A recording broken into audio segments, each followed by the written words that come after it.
Hello everybody and welcome to Planet FPL, the world where everything revolves around Fantasy Premier League. My name's Suj. And my name is James. And Gameweek 5 has passed, and that was that. That's it. Move on. It was one of those average weeks. You know, I reckon probably half of the season you have a week which is just, stuck with the average. A lot of people had similar players that returned. Move on. Similar captains going to mean similar scores, and yes, I'm going to guess the majority of the listeners would have captained Mo Salah. I'm sure there was some Cristiano Ronaldo and perhaps a few other alternatives.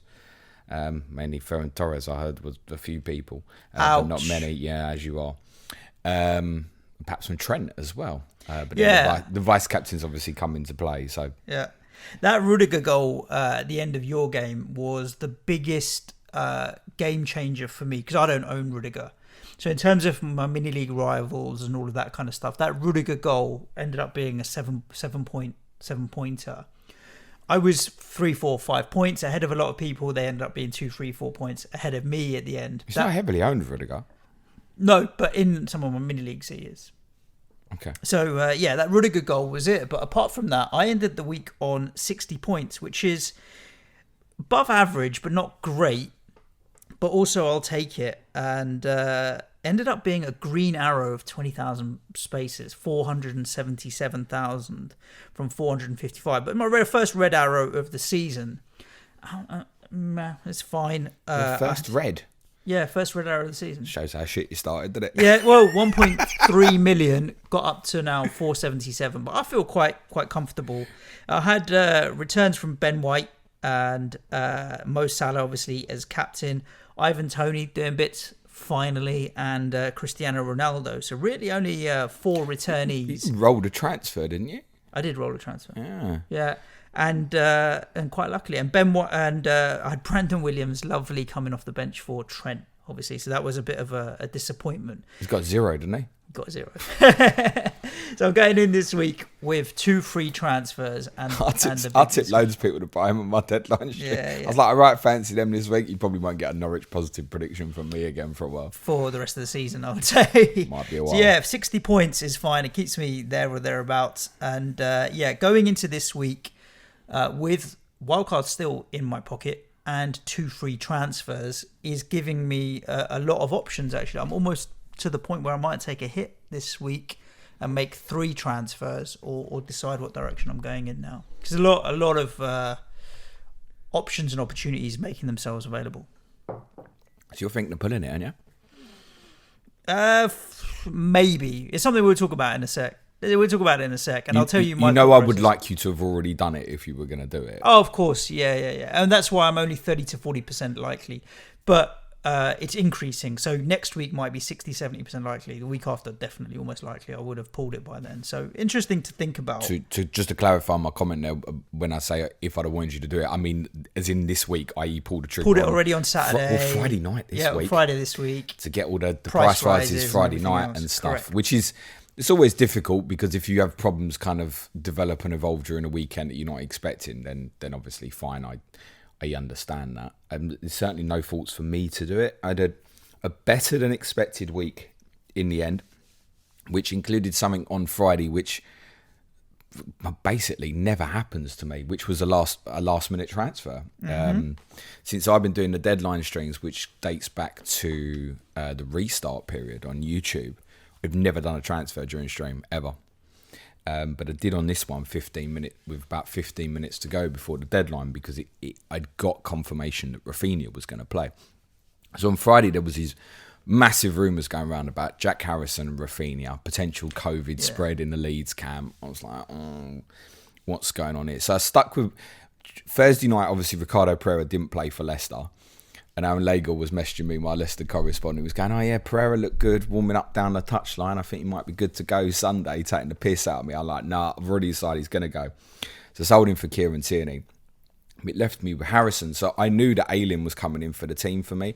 And what I decided, when I was concluding, if Harrison's out, do I want to take a -4 to get rid? Because that was the first rumour I heard. My decision was, I'm going to take a -4 for Rafinha.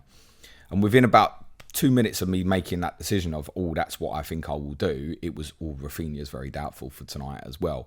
And I think we can probably look at it conclusively afterwards and say, actually, probably played injured. It's not to say he's definitely out for this coming week against West Ham, but he probably played with a problem. The fact he came off after about 65 minutes or so. So I decided, right, sorry, I'm just going to go with it. I've got Luke Ayling. There's nothing I can see there that makes me think, I'm definitely going to get a 4-point advantage over that. And I looked at the rest of my team and thought, well, they're all going to play, which they did, bar Trent, who obviously woke up Saturday morning and didn't feel well, and that shit can happen. But then I got the news about half hour into my stream that Rafinha was definitely going to play from a few reliable sources. And I was like, do you know what? That was my first instinct. I'm going to do it. So I brought him in, and the -4 worked out wonderfully for me, because even though I fancied Leicester for a clean sheet this week and didn't fancy Arsenal for one, although I thought they'd both win, obviously Tierney picked up the clean sheet, Pereira didn't. And Rafinha, obviously, I needed that because I would have been down to 10 players. So, I mean, the two of them got me, 14 points. Was worth a good 13 points or so. We take away the 4, like an extra 9 points or so. So it worked out really lovely for me. And I really didn't want to take a hit this week, having done the same the previous week, but it worked out, even if Rafinha's injured. To be honest, if Rafinha's injured, it actually probably solves the problem for me, because what I want to do next, ideally I want to roll this week, and then next week I want to move one of the midfielders, Jota, Greenwood, Barnes or Rafinha, for a 4.5 mid, and then move Danny Ings to Lukaku. That's what I want to do. But obviously, if Rafinha's going to be out for a while, it makes the choice easy, isn't it? It's just him that will go. It shows the fickle nature of FPL, and why even people listen to us. We never claim to be FPL experts or particularly good, to be honest with you. But it really shows how it's such a changing, moving space, because that very morning we recorded a podcast on Friday about midfielders 5.4 to 5.9, and ironically you ended that pod saying that I think Harrison could be score as many as Gallagher in the next 4-6 weeks. No intention to say that. Was 9:30 10 a.m. right? Yeah. And then obviously the news breaks later on, and you tweeted your team, I'm locked, Ayling's there to replace Harrison. I even tweeted in it, Ayling's there to replace Harrison, yeah. And then you tweet, and then obviously Rafinha scored. I'm like, you know what, at the end of the day, it's glad that it's worked out in that sense. But it just goes to show how we can plan as much as we want, and we can think we know as much as we want, and still it's particularly difficult. The reason I'm not tempted to pull my wild card is I'm looking at it, and it's always a case of like, if you want to make 4 or 5 changes, that's when it gets to wildcard territory, right? So that's when it's like suddenly, it's probably worth it. And there are 4 or 5 players that I'd like to move on in my team, but also none of them are what I'd call a problem. But if I was to wildcard today, I would be selling Luke Ayling, potentially. I don't know what his injury status is. I'd like to know a little bit more.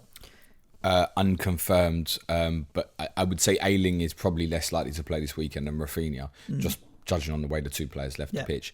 I think Luke Ayling has played every minute since Leeds got promoted as well, so he's not the sort of player that comes off right. Luke Shaw is on the chopping block, but although he had a difficult game yesterday, but then he on the left-hand side, Soufal is a good right back, and we played Fornals on the right to double up, so he's not going to get a lot of space in that West Ham game. You can't really look at it. See a lot of people talking about leaving Luke Shaw, but I just only think because it might be a couple of weeks early. If you're on wildcard, fair enough. They've got 2 home games. I don't have a Chelsea defender, and I don't have Cancelo, and those two. So they're wants more than they are needs. They're playing each other this weekend. How desperate are you for it? Mason Mount obviously came off at half-time in your game yesterday. Since I've owned him for 2 weeks, he's been a bit of a disappointment. But then you've got one more game until the brilliant fixture run. I understand you might not be happy with that Chelsea player right now. Harvey Barnes. Yeah, get it. But then they've got a brilliant fixture this week going to Burnley, right? And he Jota has looked progressively better every game, actually. Yeah, Jota is a risk at some point. Jota's ridiculous because Jota probably should have been the highest scoring player over the last 2 game weeks. And then my front line, I need to free up money. At some point, Ronaldo to Lukaku is a transfer on the cards. But if I think about it and say, like, I'm going to sell Ayling and Shaw and buy Cancelo and Rudiger. I'm going to sell Mount and Jota and buy Conor Gallagher and another. And Ronaldo goes to Lukaku. Those are all aggressive moves. I'm proactive, not fixing problems necessarily. And I've never really played a wild card in that way before, and that's why I was 30% tempted. I'm like, am I in a position where I can actually be aggressive with my wild card rather than need it to fix 3 or 4 problems? All the things you've mentioned there are holding me back a little bit here, and that's probably why I'm not going to do it this week. I feel like I'm 1 week too early to really capitalise on fixture swings and be aggressive. And we've seen this weekend how ridiculous the injury information that we're getting from pressers and stuff is, which is why I've taken the view that there's something inside me that's getting closer and closer. I think it builds up. That pulling the trigger on wildcard. You probably see it on Twitter where suddenly someone's like, fuck it, I've pulled the trigger. It's because it's not like they sit down rationally, what's the pros and cons? I think you look at it and you're like, I'm tempted. Then you look at it a bit more and, I'm even more tempted. Then you keep looking at it and eventually you get to the point where you've built up that momentum to pull the trigger on the wild card. And that's what's happening with me at the moment, is that I'm looking at, I've got no Chelsea defender. City have just kept 4 clean sheets on the trot. Jota's going to lose his place at some point. He'll still score points and still get minutes, but he's going to be a rotation problem that I don't really want in my squad. And the Ronaldo to Lukaku switch is getting ever nearer. So I'm working towards, this is where the direction that I think I'm going to end up pulling my wild card. And to do that is a good reason to pull the wild card, to get in strong defenders and so on. I'm going to tell you that you're not going to pull your wild card. Not this week. No, I was going to say not this week. Yeah, I don't think this week it's likely to happen. Also because I look at it and I've got 2 free transfers. Exactly. Plus, I'm happy to take a hit. So my basic, simple, easy move. You got 5 problems, right? I've sure you listed probably 5 transfers. Luke Shaw's not a problem. Well, exactly 5 transfers you want to make. Luke Shaw's got 2 home games to come. Villa Cristiano and Everton. Ronaldo's not a problem. Exactly. Mason Mount is a problem. Luke Ayling is a upgrade I'd like to make to a Chelsea or City. This isn't enough to wildcard. No, but I am moving closer towards understanding what kind of squad I want. I definitely want 4 solid defenders. So Shaw, Trent, Ben White and Rudiger, and Shaw can go for Cancelo. 3, Salah and a Ronaldo or Lukaku. Antonio stays for me. Ivan Toney stays for me. And then a couple of other mid-price midfielders that can get me returns. Rafinha and Gallagher, for example, would be great. I'm 2 transfers to 2, as kind of said. 1 midfielder down to a 4.5. Danny Ings up to Lukaku. I'm 2 transfers from being where I want to be. 4-4-2. That's where I want to get to. I mean, the week went well for me in the end. 68 minus 4. Actually, green arrow up to 178k. I really, once I took the hit, I wasn't expecting the green arrow. It was more, it opened up the possibility for me to move Harrison to Rafinha as well. I didn't want to make the move and take away all my Leeds coverage as well. So I wanted to be in a position. Part of the reason why I originally decided to keep Harrison was I didn't want to be in a position where suddenly I got to 7 and that's the Chelsea entry point for Lukaku. And I'm like, oh my God, I haven't got no Leeds. So that's why I'd made the decision, okay, look, let's keep Harrison. Even if he's out for 2 weeks, I've got the coverage. Then it opened back up for Rafinha. I was like, we discussed on that podcast on Friday morning about one of the reasons people probably wouldn't go to Harrison was A, the returns hadn't been there so far, plus there wasn't enough of a differential in price to justify going him over Rafinha. Yep. Therefore, it opened up for me to go, do you know what? You can't think, oh my God, I've had Harrison for 5 weeks, it's not worked. The opportunity came there to upgrade. All I needed to do was double check in my mind that it still allowed me the next 2 moves. That's where my Sky Fantasy thinking comes into play. Understanding what's the next couple of transfers. Okay, yes, before I pull the trigger, yes, I can still afford it, do it. But, I mean, I'm not quite sure how I scored so... Well, I do know how I scored so highly. It's partly that fucking Rudiger goal at the end of the game yesterday. I had Kieran Tierney clean sheet. Rafinha's goal was this. I've had 5 returnees. The 2 players I brought in for a -4 were 2 of them, Tierney and Rafinha. Rudiger's 14, Danny Ings assist, Mo Salah captaincy. That's it. That's got me to net 64. Yeah. And if I'd done nothing, I would have been on 55. Yeah. So, good week, no complaints. Let's touch on a couple other quick topics before we can give you a rundown of all the games as we do each and every Monday as well. Firstly, pressers. It's a frustration because I've seen it for a lot of managers this weekend where they've got their fingers burnt by lack of injury news or incorrect injury news. No one saw Mendy out. I think Mendy was a hurt more in Sky for people than it was FPL, potentially because the Pickford to Mendy yesterday was horrible. So that was unexpected. Trent, I mean, look, if he's sick on Saturday, he's sick on Saturday, but that was disappointment. And nothing you do about it. I mean, Klopp explained that. He said he, after breakfast, he was like, I don't feel right, so they just pulled him out. And Robbo was nowhere to be seen. Oh, he's on the bench when so that was rotational, resting. Andy at Let's Talk had a tip-off on Friday that Shimikas was going to play, apparently in his stream, because he still owned Shimikas and he played him, I think. Yeah. Benrahma was quoted by Moyes as having a knock, but ended up playing comfortably for the vast majority of the game.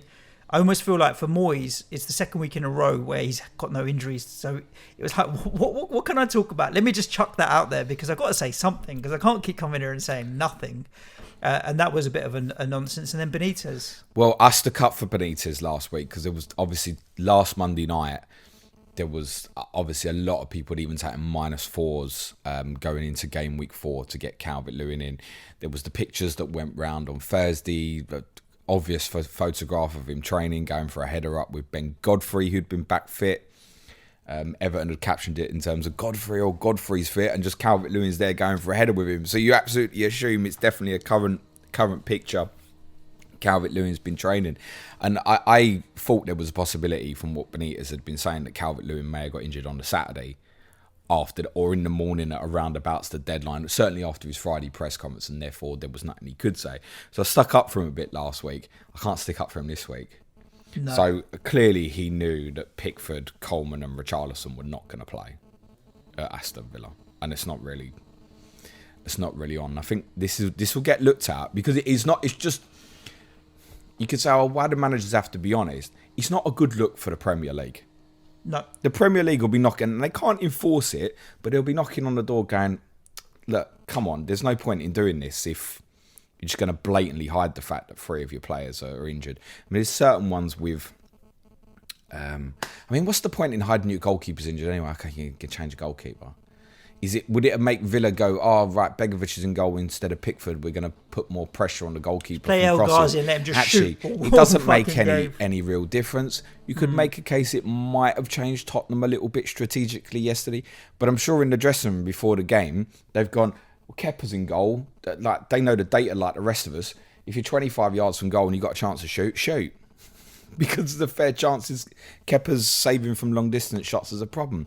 You don't need to hide that information. It's a little bit strange, particularly with the goalkeeper ones, to keep under wraps. So I think the Premier League will probably be knocking on the door and going, hang on, there's a few here.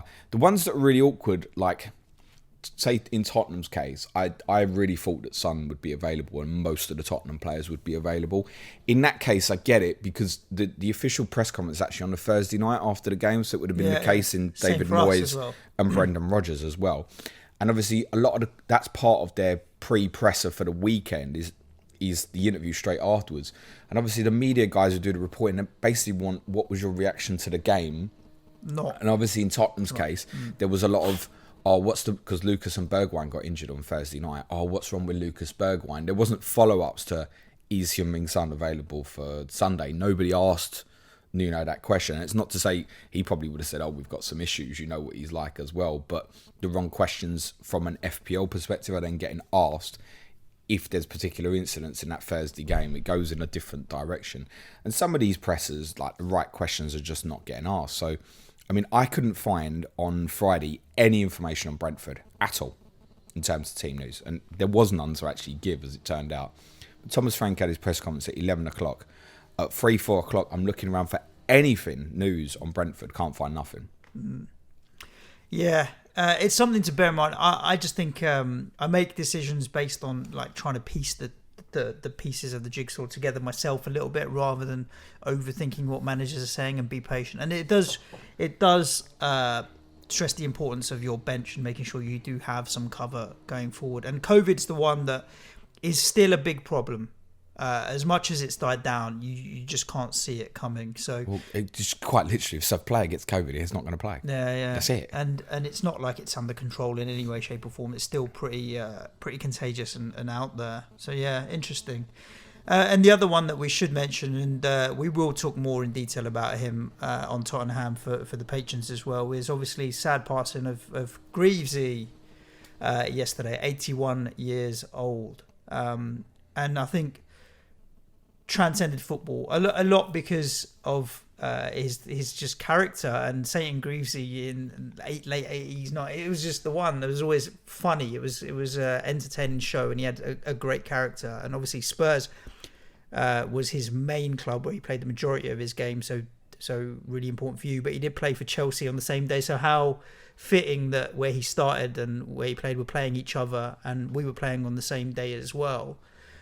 Just from a West Ham point of view, is interesting. They obviously put it on the screen. The players got around the circle. They put his picture on screen, and before the ref had blown his whistle, or the announcer had even said, "We're blah blah blah," the late passing, everyone was just clapping. It was the same at Tottenham, and that was it. So the ref's like, "All right, I don't need to do anything here." Yeah.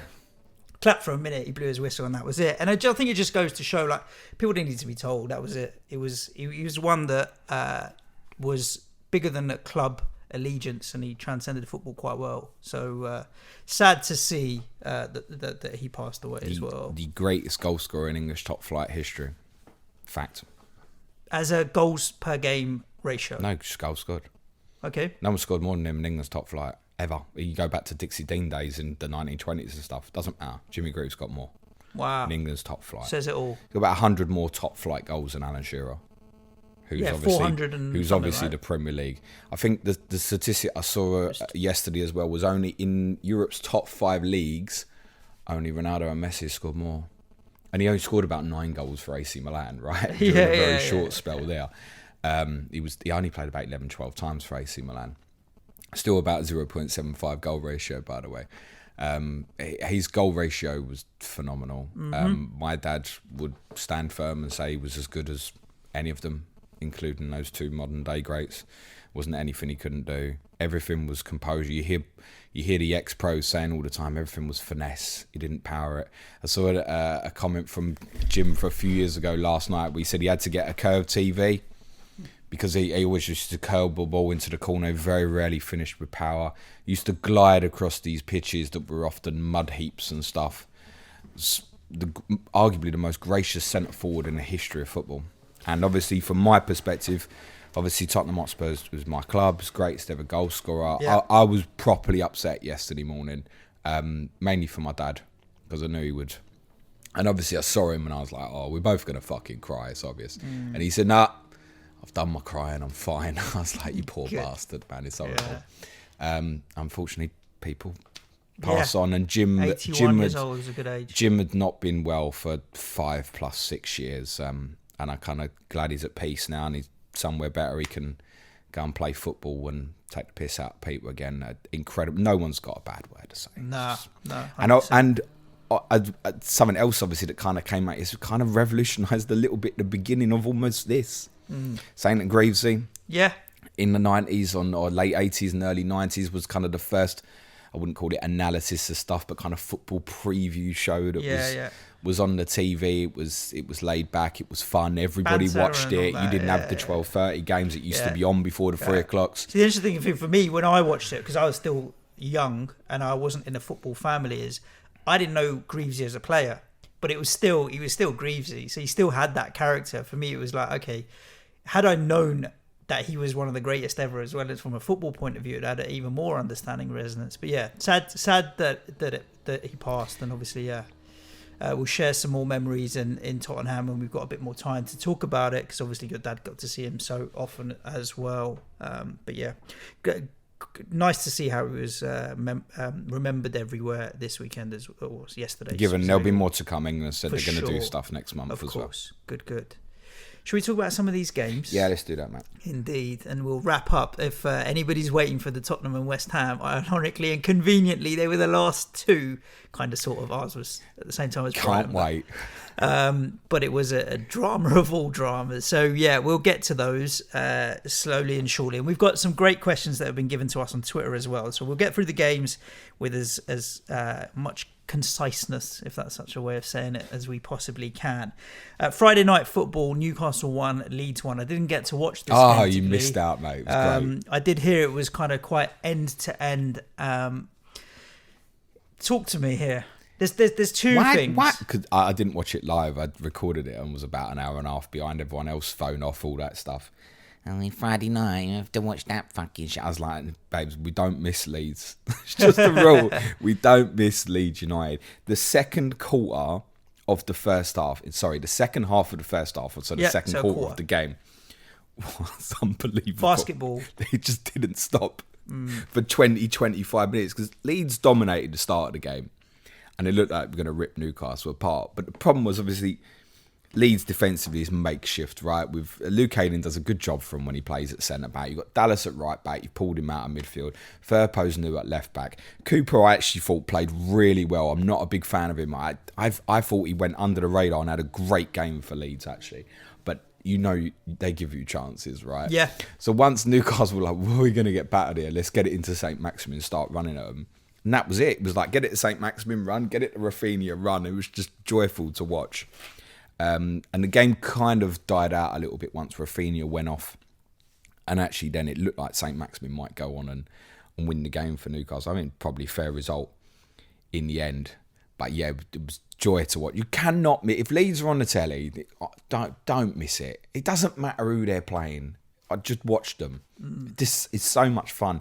But it's part fun because they're fucking useless at the back as well, right? Yeah, I mean, we're playing them this week on Saturday coming. And it's a 3:00 kickoff. I'll be able to watch it, of course.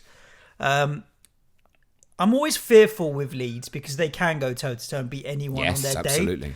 But we beat them twice last year. And well in both games. And what I've seen this season of our ability to break the high press is actually quite good. So I'm actually going into it with confidence with Antonio back as well. That I think we are probably favourites and we should be winning this game. But it's going to be an enjoyable game to watch. I know that already. So looking forward to our game. I'm very pleased to be looking at the FPL team and see Mikel Antonio unflagged and back and ready for that game. Yes. It was never an option for me, what was going on last week to sell him. Never an option to know, right, Leeds, Brentford afterwards. I'm definitely going to want Mikel Antonio for those. Ironically, I'm probably happier having him for Leeds than I am for Brentford at the moment. If Rafinha is out, I cannot see them beating you, which is remarkable because, as you've just said, they are capable of going toe-to-toe. Daniel James, it just didn't work for a debut for me. I thought Click and Rodrigo were both very threatening from advanced midfield positions. Newcastle changed tactics. One of the things that kind of changed the game, Graham Jones was sat in the stand, wasn't he? Up high. And about 20 minutes into the game, he comes down to the touchline and starts barking out orders. It's like Bruce has got his ear listening to what Graham Jones is saying. I mean, he's basically doing all the tactics in it. Yeah, I don't know if he's the manager, but he's doing all the fucking tactics. It's fairly obvious.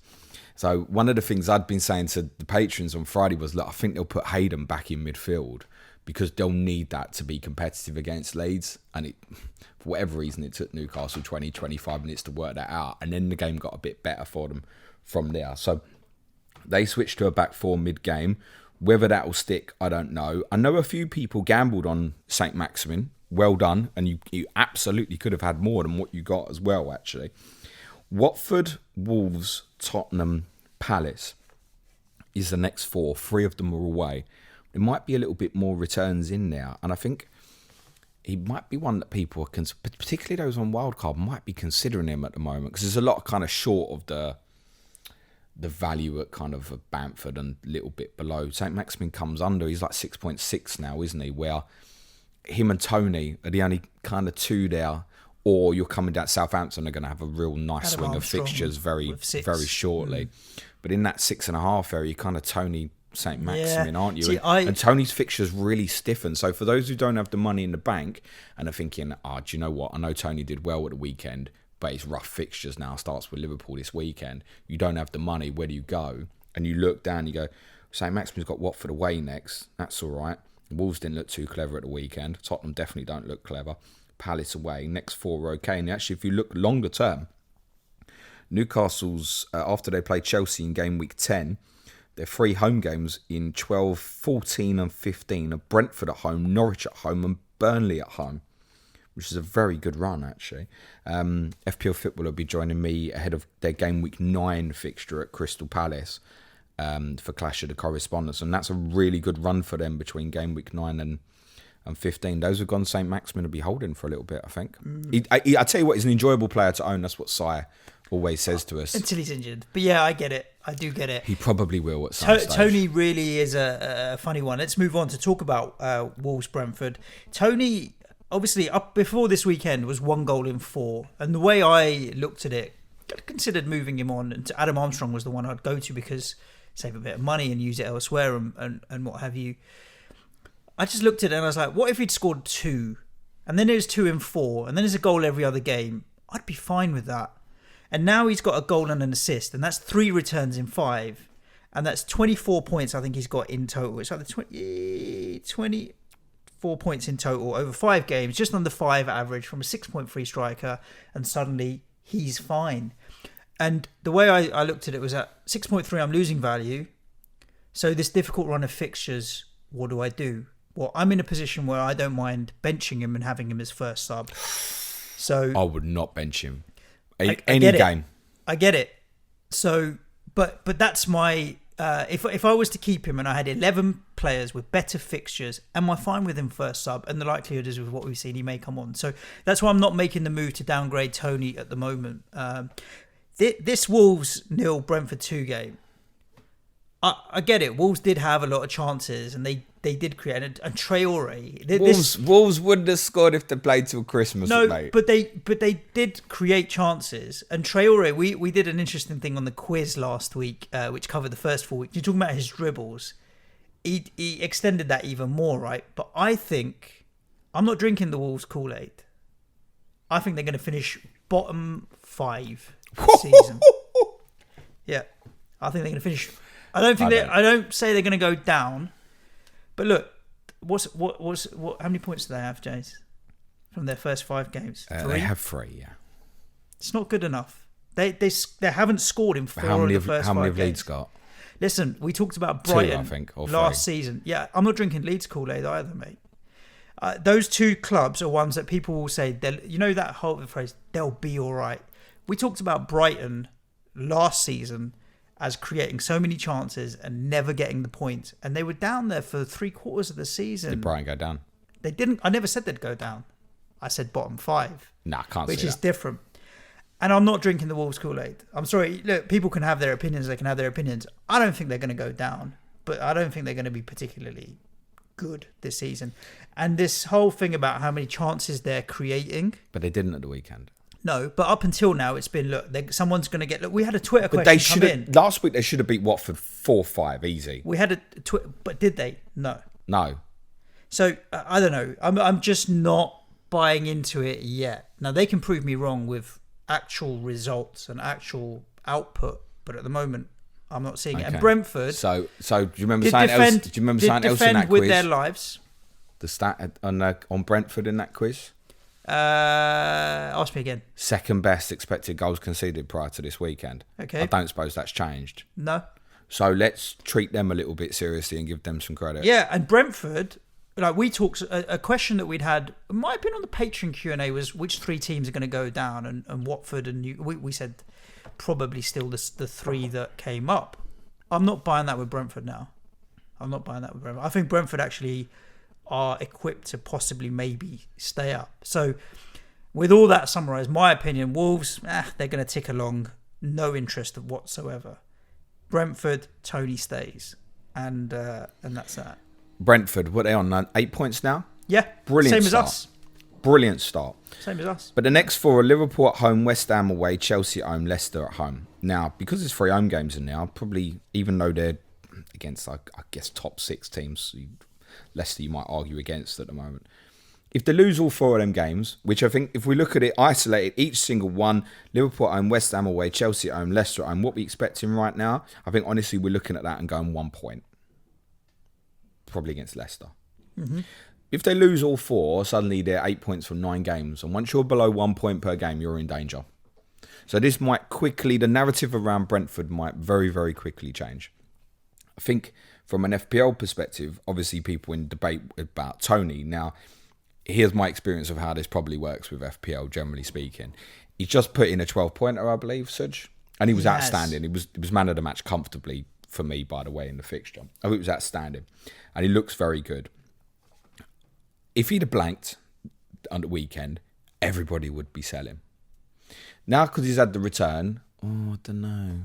I might hold. We've looked at an alternative there. Actually, you could even make a case to go right St. Maximin to cover Newcastle's 4 fixtures. And you go back to Tony in game week 10, Burnley away, Norwich at home, Newcastle away. Might even be a way to play it. You keep your squad structure at a similar place in terms of the value of the squad. Tony's only going that way. St. Maximin at the moment's only going that way. So he might even put a little bit in the bank for you as well. But in terms of those holding, I wouldn't bench him even against Liverpool this week. He plays. He's a penalty taker, he's a talisman. There's no benching.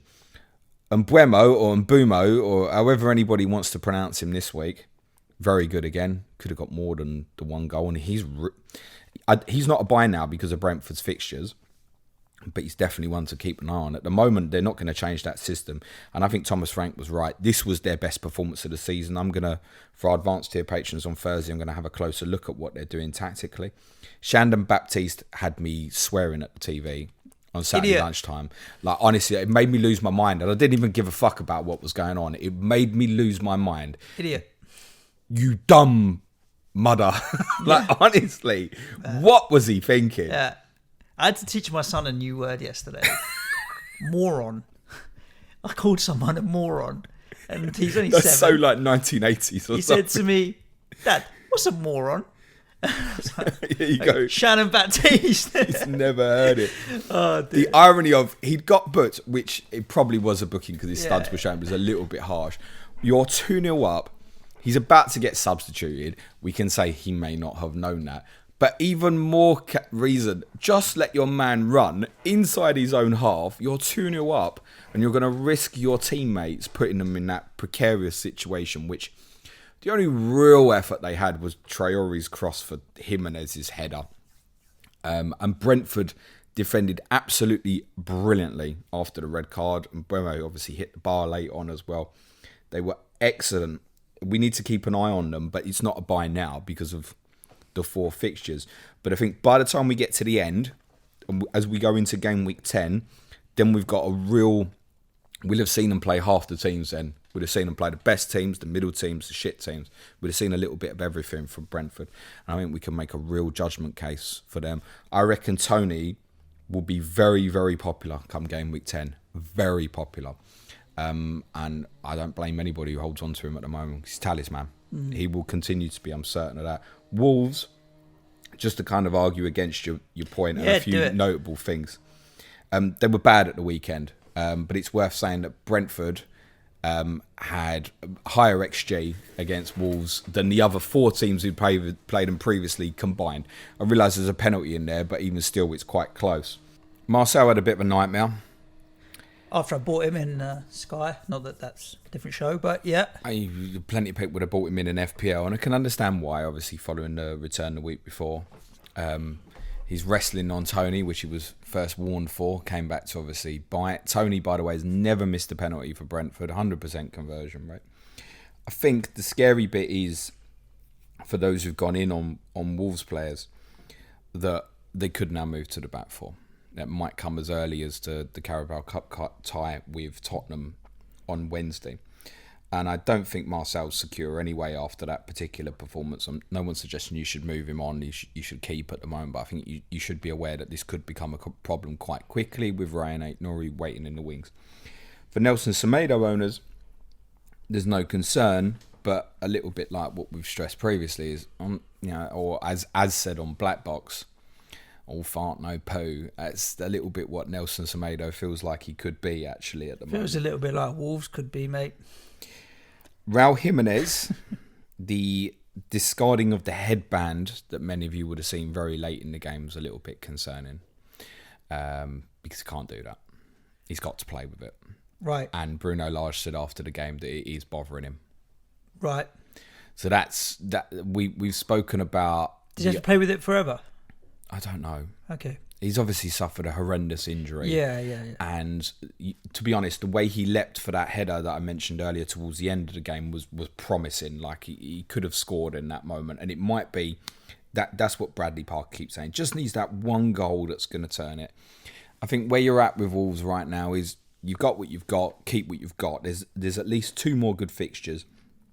Then there's a tougher run of 5 before the really kind of good fixture run ends all the way up to 14. But we know they don't play any of the so-called, let's say, big 7 if we include Leicester, until they play Liverpool at home in game week 15. But I think with Watford and Brentford now gone, we go back to a no-buy situation here with Wolves. Trincao, Traore owners, I think, will already be concerned. And Traore has kind of held up to what my opinion was, that actually these so-called easier games on paper are not necessarily better for him, because there's less run for him to run at people on the counter-attack, because teams are setting up with more people defensively. Talking about 5.5 midfielders, because we were mentioning Bueno earlier. Arsenal away win 1-0 at Burnley, and a 4-1-4-1 with 2 10s in Odegaard and Smith Rowe. Basically. And if Odegaard is Arsenal's 10 at 5.5 million, and let's say they played some more difficult games than Burnley, as we just say, no disrespect to Burnley, but if they decide to drop 2 in, maybe Smith Rowe's the one that makes way for a 4-2-3-1. Then Odegaard at 5.5, he's going to get a bit of attention because he scored the goal, obviously, and he picked up maximum bonus points, so it's a good return. But I to be honest with you, when he entered the game, I didn't look at his price twice. And when I clicked on it before today's pod and saw it was 5.5, I was like, oh, it's an alternative to Conor Gallagher. It's an alternative to someone. Is it? If I said to you now, buy one, which one are you buying? Oh, look at you with recency bias. It's more, do you know what? I don't have the information. The reason being, my 5.5 million midfielder, which is my 4th midfielder slot, could rotate with Ivan Toney.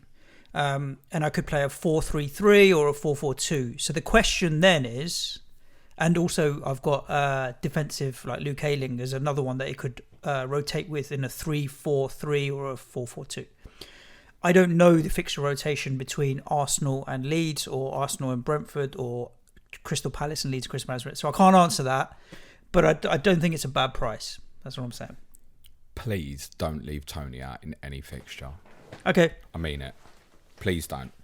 Please don't. What are you going to do? You're going to leave Toney out against Liverpool and play Odegaard against Tottenham instead? Well, that's an example where it's much of a muchness. So I would play Toney ahead of Odegaard. But if Odegaard was playing Norwich and Toney was playing, I don't know, West Ham or even Everton or well, the only other one, let's look Palace. Game week 8. Tony's got Chelsea at home. Odegaard's got Palace at home. It's a better fixture for Odegaard, no doubt about it. You play Toney, mate. Even against Chelsea. Play Toney. He was good at the weekend, don't worry. Don't leave a forward out like that. Those who listen to my deadline stream will know this is a principle of mine. If you have a forward like that, you do not leave them out, irrespective of fixture, especially one that's a penalty taker and, as I said, does not miss penalties. Yep. Leave him in. You are quite right to highlight in terms of Arsenal formation. My dad streamed this game legally.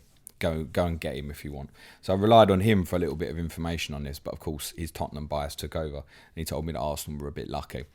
What the story tells me deeper is that Arsenal were far the better side in the first half, and Burnley, as we would expect with Arsenal not killing the game, put a bit of pressure on in the second.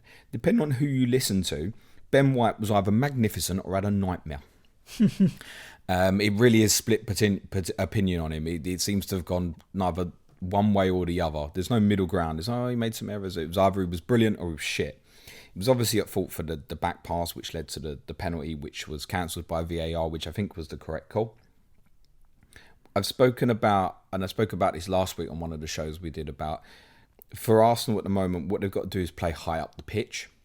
So what you don't want to do is Ben White to be physical with a Chris Wood and him being in the penalty area, because then it drops down anywhere and shit can happen. What I did say was that he's not going to win all the headers. If Arsenal can be high up the pitch, Burnley don't have people who will run behind. Now, if Tottenham play a diagonal on Sunday at Arsenal, it might be if Kane wins the first header, you've got Sonny coming from the left, and we know that's not how Tottenham set up yesterday, and we'll go into that in a bit. But they'll probably revert to type at Arsenal on Sunday. So there's a different challenge there. If Kane can pull towards that left side, if Sonny's going to come in off it and run behind, that's potentially a different test. But the higher Arsenal stay, the better they will be, and the better they will be for Ben White. Kieran Tierney, as we've kind of been predicting, and as part of, obviously bought him last week, going to be really high. Tomiyasu much deeper. There's going to be a real bias towards Arsenal's offensive play down the left-hand side.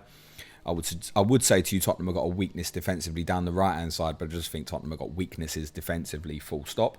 I might have told people not to buy Tottenham defensive players. Anyway, probably about 2 years of that, mate. I think this 4-1-4-1 probably sticks for Arsenal. For the easier games. And I think tougher games, they'll go back to 4-2-4-1. I think they'll play that again against Tottenham. And I think one of the reasons why this system might have changed is part in relation to trying to protect Ben White a little bit, is if Partey can screen in front, and the two, let's say, offensive central midfielders are a little bit further up the pitch, it also means Arsenal can start with more offensive players in higher positions to start with. I think that probably sticks.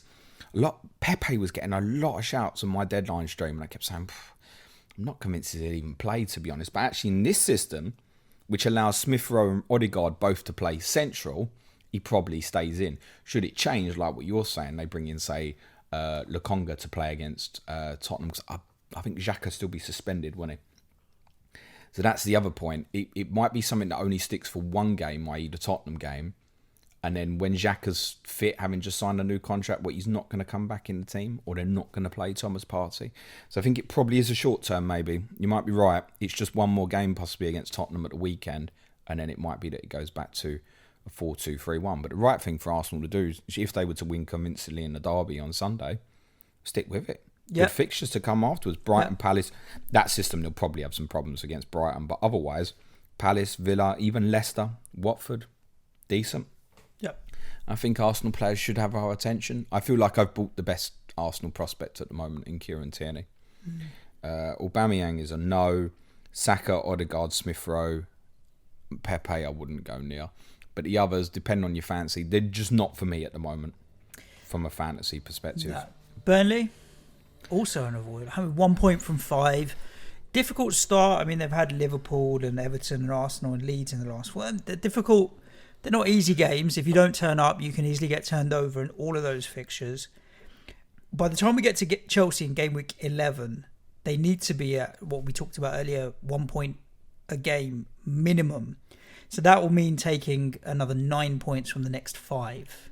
You can see them doing it, couldn't you? I feel like Burnley notoriously start seasons quite slow, is my opinion. And we've been kind of repeating weekly on this podcast. Let's have a look again once they've got the first 6 out the way, because this time next week, I'm sure someone's going to put in the questions, what about Chris Wood? Well, that's because they've got Norwich at home in game week 7. I can understand why people are looking. Burnley's 4 home fixtures from game week 7 to game week 13 are Norwich, Brentford, Palace and Tottenham. Is that good or bad?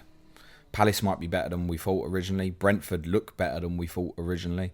Tottenham might be the easiest of those 3 fixtures from an offensive proposition. I'd say that part in jest, in all seriousness. But obviously Norwich in game week 7 will appeal. I can't see me going near them at the moment, Burnley. Just a no. You mentioned the team that might be better than we thought, and that is, you're right. I mean, Crystal Palace, we'll move on to Liverpool 3, Crystal Palace 0. I would saying I'm starting to believe the hype is probably an unfair statement, because there was no hype around Crystal Palace. But put it this way, I think Palace will finish above Wolves. In relation to my comment earlier, I think Palace will finish, but they gave Liverpool they gave Liverpool a game, and I know the scoreline says 3-0, but they did give Liverpool a game, and there's a lot of teams that will get turned over by Liverpool this season. Judging by the stats, mind, it did seem to be a game that passed Conor Gallagher by, and he's the only Palace asset that I was majorly looking at, to be honest with you. Didn't have much involvement in the game in terms of defensive work or offensive work. I watched quite a bit of this game. I'll tell you one thing that was interesting. Palace had a free kick on the edge of the box and Gallagher didn't take it. You know who took it? It'll make you laugh. MacArthur. No. Jordan Ayew. Okay.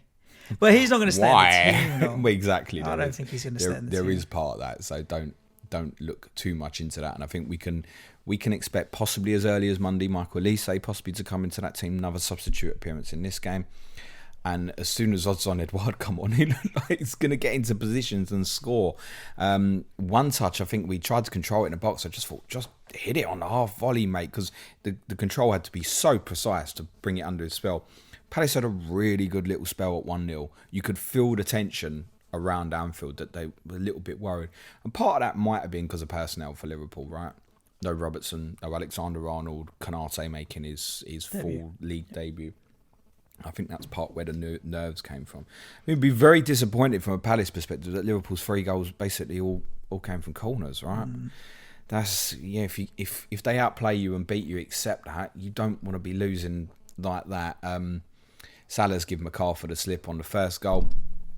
The second goal, obviously Salah comes around the back. The kind of untypical Salah assist and goal moments, actually. And the third one, admittedly, is just a great strike from Naby Keita, who I loved his I'm going to stand there like Eric Cantona pose, but he couldn't hold it. He broke out into a smile after about 3 seconds.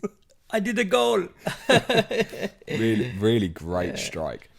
But not too damaging for Palace. Look, anything they got in this fixture would have been a bonus. Yeah. Their big game is obviously on Monday night against Brighton at home. I think Gallagher, as kind of said last week, if you want to buy, and for most people it's going to be to enable something else, you can do it at any point.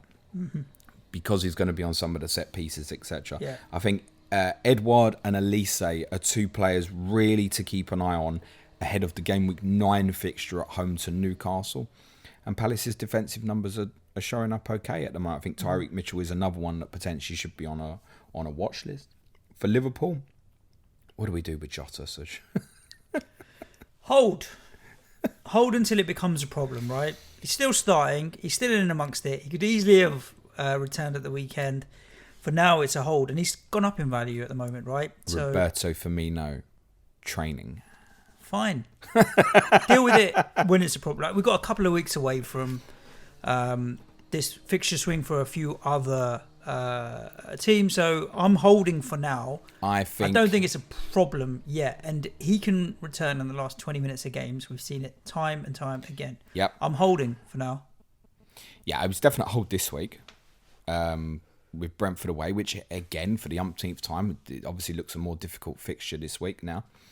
He stays this week. Firmino's in training. I think if Jota doesn't start at Norwich in the Carabao Cup on Tuesday night, you're probably green light to be okay for the Brentford fixture. Trent, just while I remember, he's not going to play at Norwich, but there's no COVID issue or anything. He should be fine for the coming weekend, you would anticipate.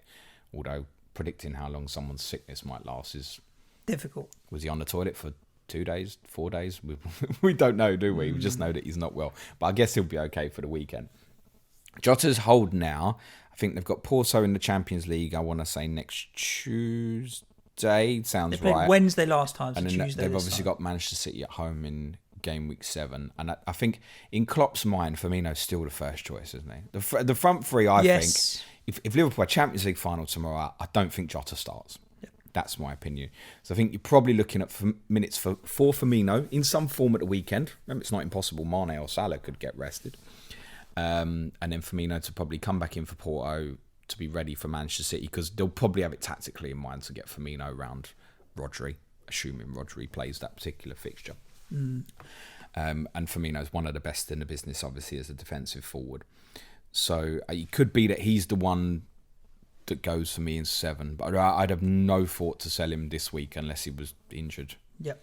And he's been frustrating to own, but what you can't do is, it's all about, we say it so many times, it's about the decision process, and quite how Jota has ended these 2 games with 6 points is staggering.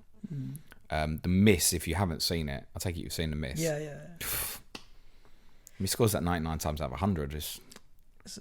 trust the process and the decision-making process rather than the outcome, for sure. You mentioned Rodri there. It's a great segue into Man City, Southampton. Thank you to Manchester City for making our away point and 0-0 yesterday against Southampton actually look half decent, because Southampton now have held United, they've held us, and it's not my bias saying we're a good team, but we gave them a game, and they've now held Man City. Poor, tired, having to travel, Man City. I feel so sorry for them. It's difficult, I know, to play 2 games in a week, but poor Man City. Had a fucking disaster PR week, mate. Honestly, I think that in the same way that Palace are better than I thought they would be, Southampton are now showing that they might be as well. The biggest takeaway for me, I didn't pay the extra 0.1 on Livramento over Brandon Williams, and I regret it now. But I do think, were I wildcarding now, I just find that extra 0.1, because I do think they feel all right at Southampton. City had an off. That's why City, I don't think, are going to win the league this year now. Let's do Southampton first, because otherwise we could get in a spiral here about Manchester City. Southampton, you're going to hear talked about more and more in the next couple of weeks, because they had a rough start of fixtures, and they've still got Chelsea away in Gameweek 7, which is obviously a very, very tough fixture. You're not expecting it. But for the likes of Livramento, a little bit like this weekend, you're not planning to start him, obviously. For those who got him off the bench this week, it's happy days with the 5 points. Exactly. Yeah. You earn your own luck in this game sometimes. And that's why you should have the playing 4.1 rather than the non-playing 4.1, for example. And he looks an absolute lock at the moment. No, we knew Shimikas was short term, Suj. We're talking about Livramento, obviously.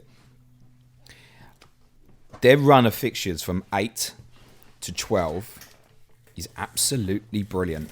It's actually not that uncomparable to Chelsea's 7 to 11. Southampton play Leeds at home, which looks a great offensive fixture at the moment. Burnley at home, Watford away, Villa at home, Norwich away. That's 3 of Chelsea's 5. And the other 2 fixtures, Leeds at home, Villa at home. Looks decent. We really will be talking about these in detail, I think, heading into Game Week 8, Southampton. Armstrong really appeals as interesting at the value, I think. I think some people are considering going now. And again, if it enables, I don't have a problem with that, particularly after what we saw from Wolves at the weekend, being unsure how they're going to play defensively. They're the 2. Livramento's obvious defensively. If you want to get, absolutely fine. I wouldn't go forcing it. Like, my take on it at the moment is that if I pay 4.2, 4.3 for him, that's what I pay for him. I don't have a problem with that. Armstrong's the one I've really got an eye on ahead of that Leeds fixture in Game Week 8. System-wise, they did not play the same as they played against Suj. It was more commonly what we'd expect from a Southampton team with 2 wide forwards, basically, in Redmond. Elianusi, for the majority of the game, played back in a wider position but allowed to come off it. And Adams played with Armstrong again. So I'm a little bit confused about it, in the sense, was the West Ham game a one-off? Because I felt like it was part in prep for Man City. Probably a one-off because of the impact of players coming back from the international break and what have you, with Adams and Adams being benched, maybe a couple of others. So, yeah, I think that more than anything else, mate. Players to return, they're worth a watch. Man City, as I said, Guardiola has had a PR disaster this week with the we need more fans in the ground. And then, the comment at the weekend about having 10 minutes preparation compared to Southampton's week. If he really wants anybody to feel sorry for him, I don't even think Man City fan walked out the ground and went, "Oh, fuck me, we only had 2 days to prepare for Southampton." We only scored nonsense. 6 goals midweek. We only scored 5 goals the week before. You know what that does for me? It's psychologically, I think he's struggling, Guardiola. And I think he's struggling because he's looked at Lukaku, Ronaldo, Salah, and knows he doesn't have that player. Well, De Bruyne's not fit fully. But yeah. but De Bruyne is not going to be the 20 goals a season. Possible. Yeah. The other 3 could get 30, couldn't they? Let's be honest. Comfortably, yeah. Ronaldo's 4 in 3. He's been here a week, mate. Yeah, but he's played 2.5 shit teams. Don't start or come back at me. I realise I deserve the comeback now. City FPL. Now, we're not buying now because Chelsea away, Liverpool away. And if you ask me right now, I think City might lose both games. And then they're already chasing. Yeah. Johnny Pringle's spoken to us before, kind of once you feel that kind of 7 points behind Liverpool, no matter what stage it is or so, you think, oh, momentum's with them and it'll be behind Liverpool and Chelsea. So you're not just relying on one fall, you're relying on, and Chelsea would then be going into the 5 brilliant fixtures. Yeah. So then you'd be really concerned. You might disagree, and this is really a gut feel more than it is based on any evidence, but they grind out when they shouldn't win. They grind out results. City don't grind out results. They win games comfortably, but they don't often grind out the difficult ones. Liverpool have. I feel like I've seen them grind out so many results when they haven't deserved it, which makes it tough to claw back 7 points. City had one shot on target, the disallowed goal in the last minute. It's unbelievable. One shot on target. And it could have been worse for them, right? I mean, I don't know how that Kyle Walker decision gets overturned. I don't think it's a clear penalty, and I think the red card would have been harsh, although by law would be correct if the decision was given. But I don't know how he overturns it. What made him not see Kyle Walker do that in his back to overturn it? Yeah. It was like the VAR official going, "Oh, there's no contact in the feet. Look at that." Oh yeah, shit, there's not. But Kyle Walker barges him kind of towards the back of his neck, and he goes over. Strange one. Although I thought the original decision was soft, I'm just not sure it should have been overturned. City have had, in 5 game weeks, and remember they've battered some teams, right? Shots on target, Manchester City this season, 27. Liverpool have had 44. Manchester United, 32. Chelsea, 28. And Liverpool are way out in front. But I think on what we'd seen so far, because they beat Norwich 5-0, Arsenal 5-0, we'd expected that to be a lot higher, wouldn't we? Yeah. It's not. They don't have the goal scorer that's going to get the 20-plus goals. And it doesn't mean there can't be good Man City FPL assets. It doesn't mean someone's not going to stand out. But as we've already spoken about, I just don't see which one you'd get. They've got like 13 different goal scorers already this season. Torres is the obvious one if he's going to play up front. But we've spoken about we don't know the impact yet of De Bruyne and Foden being back. Well, the original assessment on this is it probably means it's not good news. Yeah. And I think it's difficult to foresee Torres returning in the next 2 game weeks, and I think for many people it's probably a sell. You wouldn't want to hold him for the 2 games and he doesn't start against Burnley.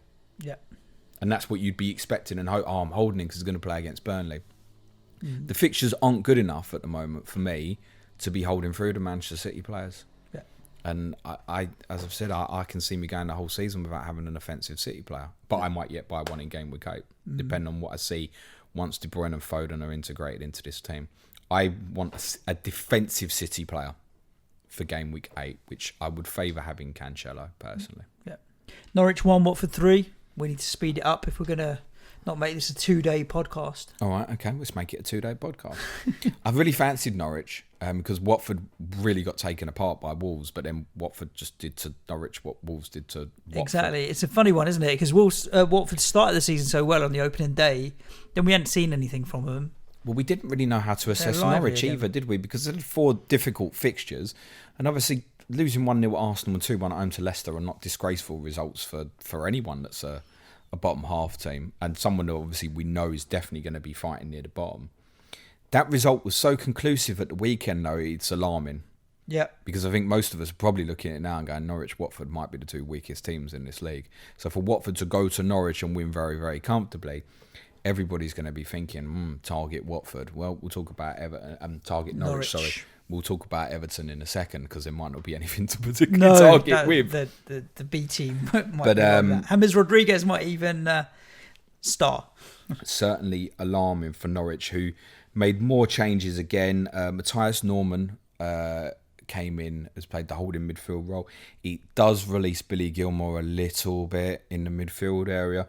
Ozan Kabak played at centre-back with Grant Hanley. That was a change from... It was Gibson in 4, Omobamidele in 5. Gibson in 3, Omobamidele in 4. Now Kabak in 5. So he's chopping and changing things. Just Sargent played on the right of a front 3. So Cantwell hasn't started the last 2. Pookie only scores the same goal all the fucking time. Plays on the shoulder. Will someone play him through? Can he get a one-on-one? Literally, I think if you stop and press Norwich's midfield and stop the ball in behind Pookie, they don't score goals in football matches. Yep. Dark. Very dark. We'll speak to Mark Hammonds, our correspondent, coming in to preview that fixture Everton on Thursday's podcast. Yeah, I'm sure Mark will be listening as he does regularly. I'm really fascinated. It'll be interesting to see what he's got to say. He was bullish as well at the start of the season, thought they'd bought well. I think that result would have sucked the positivity out of it. Yeah, I'm interested to see where he stands now. And that's not like putting the boot in, it's genuinely he's a fan who knows his football, right? So I want to know if he's still bullish and what's happened here. Villa 3, Everton. Oh, well, no. You want to talk about Ismail Sarr? I think that's about the fourth week in a row you've tried to skip Watford. Kiko Femenia played at right back. Brilliant cross for Emmanuel Dennis's goal. Dennis, at the moment, I think probably staying in the team. You have to be conscious if you own him that João Pedro is now back to fitness. Could play as early as this weekend. I think probably in their best team, there's a good chance that João Pedro will come in for Emmanuel Dennis. I wouldn't be buying Dennis. If you've got, it's fine. And certainly with what's Newcastle at home at the weekend, I mean, you'd start at the moment, I presume. Femenia may have got an injury though, so don't go there. It looks like Danny Rose, having played the last two, might now be ahead of Adam Messina in the left back position. They did change formation a little bit at the weekend. This was more of a 4-2-3-1. So Musa Sissoko played in a deeper role. You might have seen his air. Did you see his air kick? No. He's a funny dude, Musa. But he offers good protection to the back four. Tom Cleverley came into the team and played more of an orthodox 10. And the extra attacking body, I think, will help Ismail Sarr if it stays this way. He is, as I said, after game week 3, when I'd seen them play at Tottenham, clearly the outstanding player in this team. I'm not convinced I would go and buy now personally, because I'd look at after Newcastle at home and think, Leeds away, Liverpool at home, Everton away, Southampton, Arsenal, Man United, Leicester, Chelsea, Man City, grim. And I think if you go and buy Sarr this week and he blanks this week, you'll instantly regret it. Those who are on, well done, because I think this was one to be attacked either from game week 1 or from game week 4. I don't think it's worth attacking now, personally. But he's a good player. I think he falls into the value. We spoke about this on Friday's podcast. At that value, you probably want to pick one that's going to stay there for you for a long time. Norwich are about to turn into a disgusting run of fixtures after this game week. I wouldn't buy him now. No. Unless it's very short term, Watford, i.e., if you're thinking of wildcarding in 7 or something, of course, 1 week punt at Newcastle at home. Yeah, great, brilliant, go for it. Villa 3, Everton's B team, like we mentioned, 0. But well, let's keep it on trail with what we just mentioned. Are there any Everton players we can go and buy to attack Norwich this week? I sold Luca Dean between game week 2 and game week 3. I think it's my best transfer of the season so far. You done so well there, because it's interesting. Luca Dean's and Brandon Williams. Our patrons were discussing it on Slack over the weekend about I've got to get rid of him. Oh my God, they've got Norwich at home next. I can't. I've got to get, and you have. You have to keep him if you've got Luca Dean. We had that wonderful pod with Callan at the start of the season where we reviewed our teams. He had Luca Dean, and it really was one of those, it's going to be hard to come off. I think I just pulled the trigger on that one. Luckily, I'd had no other problems to fix. I'm grateful for being rid of Luca Dean. Now, where's Richarlison, DCL? Everton are going to be fine. Everton are still 5th or 6th in the table. But this was not a good day at the office. Look, if there was a player really to physically go and attack Norwich with this week, it probably is, unfortunately, Damari Gray, if you're looking for the 1 week punt for it.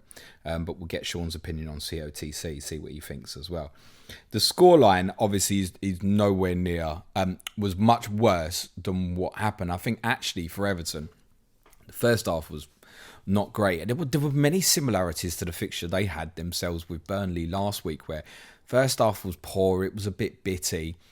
And Everton won the game against Burnley in 6 minutes, and Aston Villa won it in a similar kind of spell in this game, because actually there's very little between the two teams across the game. Otherwise, Villa just had a very explosive 5 to 10 minute spell where everything went in for them. Leon Bailey made a great impact on the game. Came on, assisted Dean's own goal, scored a brilliant third goal himself, then got injured.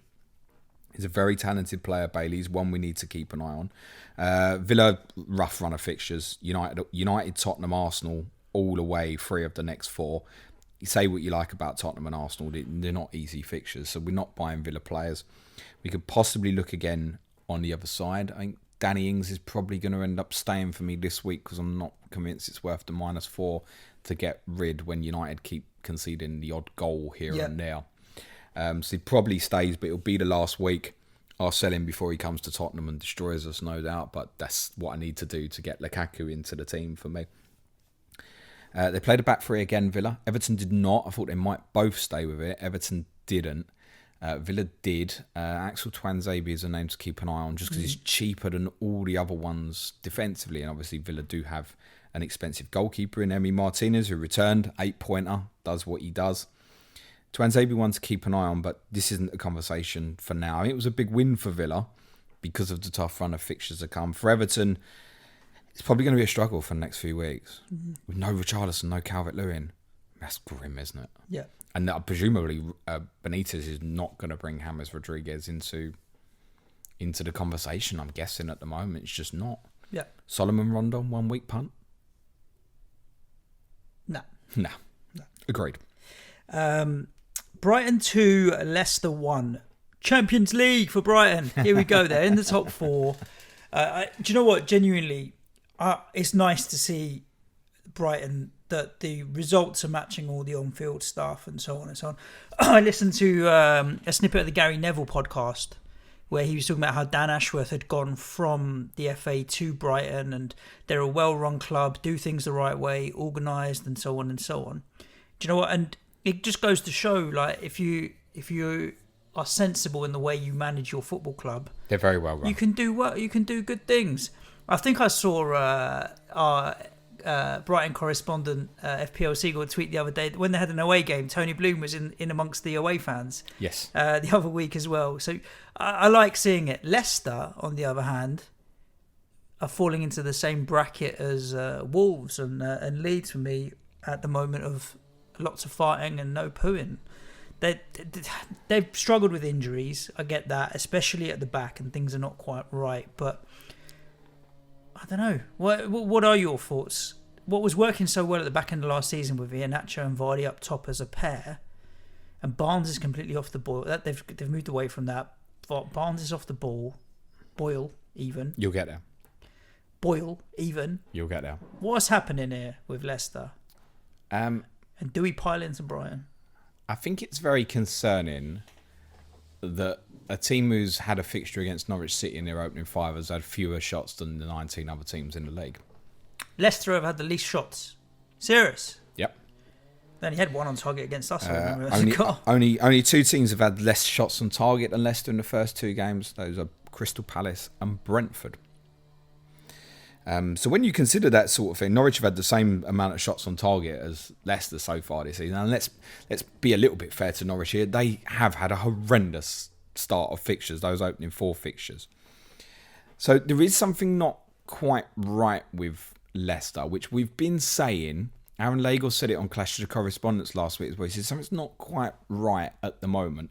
Now, they changed system a little bit for this one. I think they're struggling defensively. I personally am not convinced Vestergaard's a good signing for Leicester. I think he's something that stopgaps the problem while Wesley Fofana's been injured, or he's injured rather. I know he's nothing like Fofana as a player. They're missing Johnny Evans because he's a natural leader in the back there. Aaron spoke about Siunchu and just not being able to keep the mistakes out of his game, basically. Ricardo Pereira came back in, which as soon as I saw the team, I was like, you are joking me, ain't you? But at least that decision worked out and I've got rid. Barnes stays for me this week, Suj. They've got Burnley at home. Burnley are not in a great place either. And Barnes is getting closer. Every week he looks like he's getting closer. This will be the last week. I'm pretty confident that, unless I have to get rid of Jota next week. Had he not returned in the ropey against Napoli, I'd be way more on the edge. But he did return in the last week. He did score a goal and assist. We didn't get any points for it, but he did. You know what's interesting, right? When teams buy players, more often than not, you're hoping that your team goes into the transfer market to buy a player that comes into your first 11 and makes your starting 11 stronger. Sometimes you do have to buy squad players to bolster your strength and depth. You look at Patson Daka, Suramane, and I think, did Leicester buy these players to make their first 11 stronger? And they're not playing, so they've bought kind of potentially maybe squad players rather than making their first 11 stronger than last year. You got a kind of question like Maddo was linked with a move away. How serious it was or not to Arsenal, I don't know. But he obviously, has he down tools in the same way Harry Kane has? I saw a stat, and I might have the number of games wrong, but I think he's now 15 games without an attacking return in the league or something. So I mean, he's not a name that you'd even mention under your breath for FPL not at the moment. even with. But it's these little micro disruptions. If you had to buy an attacking Leicester midfielder for the Burnley fixture this week, you'd still buy Harvey Barnes, wouldn't you? Ironically, you would. You would buy him over Maddison. You could make a case for Tielemans possibly, but it did change the system a bit. You've already said obviously Samari came into the team. They played more of a midfield three. Samari. So apologies for messing with his name. Samari. You might be right and I might be wrong. In fairness, right. I think that's part to counter the fact that Brighton obviously can, despite being one of the lesser names in the league, obviously can control dominance against teams. Still no start for Iheanacho, which I think Aaron spoke about that a lot last week. Like the most informed player in the league, the last sort of 8-9 game weeks of last season, can't get him in the team, and you should keep an eye on it. I think at some point he is going to come back in. And when he comes back in the team, I bet he scores goals. I would not be surprised if they went 4-4-2 against Burnley. And he played up front with Vardy. And if he did, he'd return. It'd be a mental but brilliant 1 week punt, obviously, if that worked out for you. Well, we have a minus 56 league with our patrons, so we could try that in, James. I probably won't be doing that in all fairness. Brighton also basically played similar to a 4-4-2 as well. I heard Cucurella played really well again at left back, getting a lot of reviews. Duffy did okay at centre back. So Veltman played right back. Obviously, Duffy would dunk centre back. Dan Burn, back fit, came on late in the game for Danny Welbeck, and it kind of shifted to a more defensive system for the final 20 minutes to hang on. And Tariq Lamptey was on the bench as well. He's alive. We suggested that he would probably play in the Carabao Cup game this midweek, and he's going to put pressure on for a starting spot soon as well. And Lamptey obviously would be very interesting at his price. Shane Duffy owners, I've said to you for weeks, sell. I said to you last week, hold.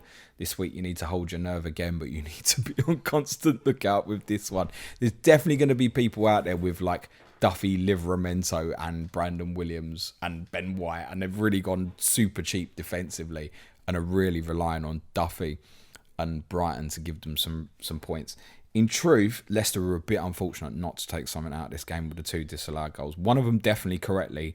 The second one, which were both given as offsides against Harvey Barnes standing in front of the goalkeeper. The second one I think should count, and did his header. And I think Brighton were a little bit fortunate to get over the line, which just contradicts with everything we've said about them for 38 game weeks last year about being unlucky. Yeah. Last minute winner at Brentford. Burnley, that didn't play great game week 1. 12 points is absolutely brilliant. They won't sustain that position, but they've given themselves a great chance of finishing top half. For sure. West Ham 1, Manchester United 2, before we talk about Tottenham 0, Chelsea 3. Interesting one. I know it's interesting that both West Ham and Tottenham are the last 2 games because we rabbit on about these clubs too much. So we'll try and keep it concise and just like how is it going to help people from an FPL point of view. You only got to watch highlights. I've seen very little of the game. Yeah, and Manchester United set up, as you'd expect, like 4-2 blob of players. Like 4-2-3-1, really, Ronaldo's the striker, but the front 4 was so fluid and moving around. So Pogba was back in that 4, wasn't he? Yeah. He was attacking. He was playing in the final third all game. We set up with a 4-2, 4-4-2, 4-4-1-1. So Bowen was up top. Vlasic was in behind. He made a 2 with Bowen when we were attacking, dropped into 5 in midfield, if less so. Fornals played on the right.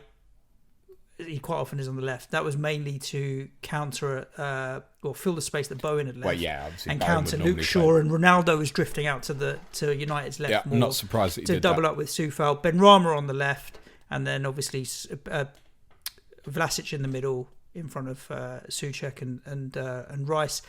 Yeah, United's front 4 moved around from side to side all the time. The first 5 or 10 minutes, I was really worried, mainly because Souček, who plays to the right and Rice plays to the left, was playing so high up that he was almost like he was pressing Fred for the ball. But what that meant is between him and Zuma behind, it left a massive space. And the amount of times I saw Pogba free in between like the halfway line and our penalty area where he can do some damage. It's like, Souček, why are you ahead of Pogba, leaving the space in behind? Well, there's two strategic options with that. One is you either kind of stand with your man and say, okay, I'm going to let you have it to feet, but you're not going beyond me. Yeah. Or you go and press and stop the pass getting there in the first place. It sounds like... True, but the passes were coming from cross diagonal, not from Fred. It didn't play out like that. You'd fancy your lot aerially to cut that out. And Zuma, to be fair, dealt with it well. Overall, United obviously dominated possession, had more chances, but it was a lot of side to side. I think West Ham kept their shape incredibly well, defended very well. Our chances were few and far, but on the break, Vlasic should have scored a couple. Benrahma's goal was unfortunate. We had enough chances to win the game. United will feel they had chances that they could have, should have won the game. The refereeing was all over the place as well. And the drama at the end, you need to tune into Tottenham for that mess of an end to the game. But if you then look at the game, Benrahma's goal was deflected. One sloppy bit of defending, Ronaldo gets in. Lingard, that finish was class. I want to know what you said when the ball hit the net. When Lingard scored? Yeah. Around me there was silence, and someone, the row behind, I can't remember who it was, just said, "It's Lingard, isn't it?" Because just 10 minutes earlier, when he was warming up, at least it was Jesse Lingard. He wants to come home. At least he spared you the whole the celebration. It was fun. Look, there were 5 or 6 West Ham players between him and the goal. It was a brilliant goal. And he put it in the top corner. There was no space to finish other than in that top corner. And what can you do? 89th minute. And then you're thinking, all right, boys, let's go home. Take my kids out of here. There's no point. Let's just get a 5-minute head start on the traffic. But I thought, nah, let's just sit. And then that drama at the end. I just think, from an FPL point of view, had Antonio played, I think we could have won that game yesterday and made much more of an even challenge of it. Benrahma's involved in everything. I don't see any reason why people are panicking and would want to come off Benrahma. I don't see him losing his place. He can play centrally. He can play to the left. He'll play wherever. I see him playing still. And I think it's fine. United, Ronaldo was anonymous. Cheating. We've just lost all the fanboys. It wasn't like, I'm watching one of the greatest players that's ever lived. Because I took my kids saying we're going to get to see Ronaldo live. They're like, what's this hype about? What's Ronaldo doing? He didn't do much yet. 4 or 5 shots on target, in and amongst it all the time. Any moment that guy is going to score. This Ronaldo to Lukaku move. It's dangerous. The closer it gets, the more you I might not do it. Yeah, I get that because he's that good, Cristiano Ronaldo, and the rest of them in behind are just as like Mason Greenwood didn't have a great game. He still could have returned. Pogba does Pogba things. Him and Wilf Zaha are 2 of the most annoying footballers. There are so good, and Bruno's Bruno. I actually, yeah. I think particularly from. It was Bruno's cross, wasn't it? For Ronaldo's goal. For the goal. Yeah. I think particularly that side at the moment, because of Shaw, if Pogba's going to kind of go back to this kind of floating left forward position, I think that there's alarm bells as soon as United get the ball on the final third on that side of the pitch, where opposition have already got to be shitting themselves. Yeah. Because Ronaldo, one thing he is, and it's incredible at his age, his movement is the best in the world. And he never grew up with that ability or talent like, Edison Cavani's who's got great movement in the box as well, probably been doing it for 15 years or so. Ronaldo's not, right? Ronaldo was this tricky lollipop winger who couldn't stop doing flicks and tricks and has evolved this to become an incredible predator whose timing of movement is second to none. That's half of it. The second half is the amount of times he gets a shot off, whereas others hit a defender or what have you. He makes the goal, works the goalkeeper. But he doesn't pass. Inevitably, he always gets a shot off, and it's more often than not on target. And I find that phenomenal. He passes, very good. By the way. I do realise that. Yeah. Antonio's a hold. I still think West Ham are creating chances, and we were very good at breaking the press, which is why I think we're going to do well against Leeds this weekend. Like, the players don't panic, and they're happy to try and pass through the press, which is very good. And defensively, I know a few people might still be holding on to a Su foul. Clean sheets are on the way. Zuma was much better. He was very, very good defensively. Clean sheets are on the way. No, they fucking ain't. Oh, you want to put bets on it? No, they fucking ain't.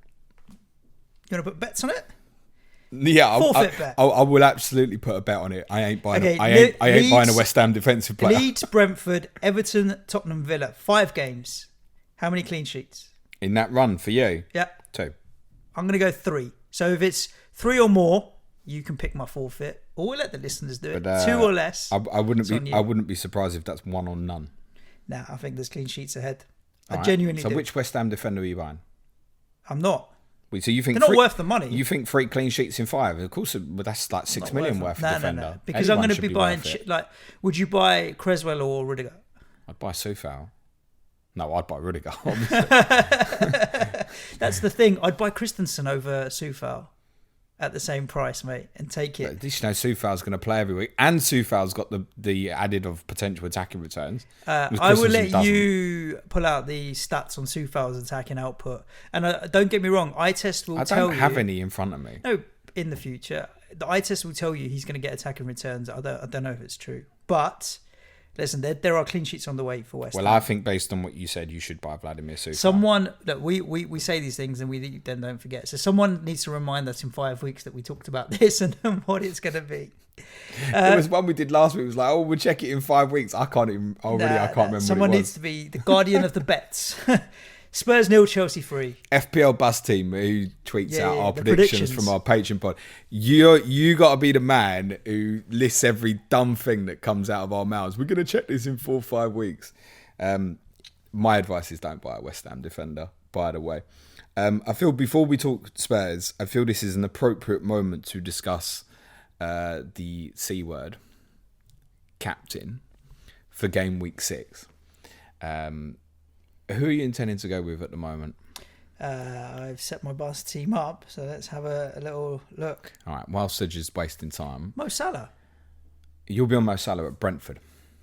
Brentford, the second best defensive team in the league, it looks like. Yeah, but it's not fair to say that because not everyone's played everyone. No, it's also fair to say Brentford have not played any of the... Villa at home for Ronaldo is also an option. Have not played any of the big 4, so we don't quite know the reaction to that. I mention it now because I think the 2 alternatives to Mo Salah played in this fixture. Cristiano Ronaldo and Mikel Antonio at Leeds. He didn't play this fixture. Who didn't? Antonio. What do you mean didn't? Oh, you know what I mean. Played for the team that played in the fixture. You might have got a fucking result if he did. I think we Plays would've. for the team we were talking about. Yeah. All viable. All viable. I think best shout is probably Ronaldo. Anytime, any place that at home to Villa, yeah. Anytime, any place that boy. I think it probably is the best shout. I'll be going Salah, but I think that's probably the best shout. And I don't mind Antonio. Me neither. I think Antonio would... I don't mind people who want to go Antonio over Salah this week. I don't mind it. All you have to remember is Antonio's lost a lot of ownership. Like, he's down to about 30% ownership. It was 50% prior to the red card at Southampton. So he's lost a lot of ownership. And obviously that's live ownership as well. So you don't need the captaincy now to kind of justify the return on him. Whereas with Salah, you probably still will do. And that's another reason to edge with it. I think Salah probably is a better call than Antonio, but it's close now, I think, for this coming week. I think Ronaldo probably is the best shout this week. Yeah. Obviously with Lukaku, he's playing Man City. Spurs 0, Chelsea 3. And Harry Kane always scores against Arsenal, but you won't be doing that. And no, he doesn't always score against Arsenal. He's so a few more shots very much right now, mate. A story of 2 halves and a story of a pretender and definitely a contender. So we played well in the first half. Like, there was nothing in the game. We played well. To the extent that Thomas Tuchel felt he had to change system, which is something that he rarely does, that tells you that we gave them problems in the first half. And the reason this was very different to the performance against Crystal Palace was we had some footballers in the team. Certainly, obviously, helped having Heung-min Son back. It helped having Giovanni Lo Celso back. It helped having some experience in our central defence. And it certainly helped having a player who could lift his head and carry the ball in Tanguy and Ndombele. The problem with Tanguy is the same as it's been since he joined the club. You can't get more than fucking 45 minutes out of the fella. Well, it was great in the first half, but disappeared. And the game, I mean, I think we were 1-0 down It may have already been 2 when he took off Ndombele and Lo Celso. I mean, the game was done at that point because it removed everything that was offensive and potentially creative in the team.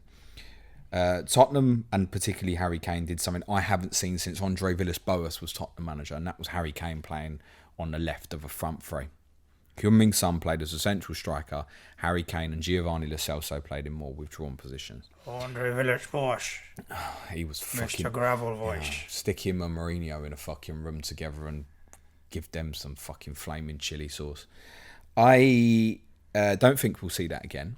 I think there's a clear idea and strategy with Nuno that he wants fast offensive players to play in the roles behind Kane. So ideally that's Son plus Lucas or Bergwijn currently. And obviously Lucas and Bergwijn both unfortunately got injured on Thursday.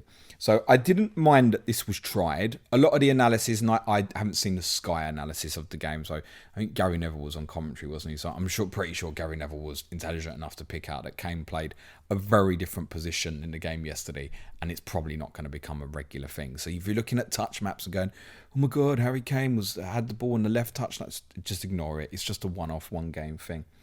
Well, I'm not saying it won't happen again, but it's not something that's going to happen forever. Definitely not. The analysis I saw on Match of the Day between clowns Alan Shearer and Dion Dublin last night, criticising Kane for how deep he was, seemed to completely ignore the fact he was playing in a position that he hasn't played in a Tottenham shirt since 2014, 7 years ago. So no major criticism on Kane. And actually, I said to you off camera at half-time, I thought we were going to win. Disinterested or interested, Kane? That's the criticism more than position. Neither, because Downing I tools. Not that bothered. You could label that at any player after Chelsea scored. I just think, to be honest with you, they are a far superior team. And Thomas Tuchel changed the system and he went to 3 in midfield. They took off Mason Mount and it was like, oh, there's a couple of things that impacted the game. One, I thought Eric Dyer for 70 minutes yesterday was extremely good. Actually, the way he dealt with Lukaku in the first half was outstanding, honestly. I sit in line with the penalty area for where Tottenham were defending in the first half. And Dyer, leadership, organisation, keeping Lukaku out of the penalty area, so spot on.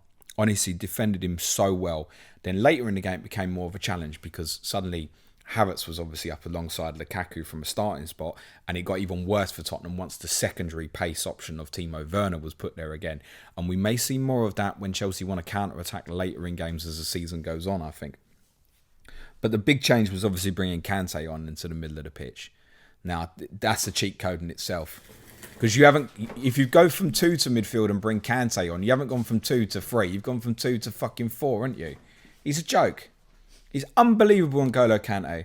Literally, I spent the first 10 seconds saying to my dad about the impact that Kante could have on the game in terms of giving Chelsea some energy that felt like it was missing the first half.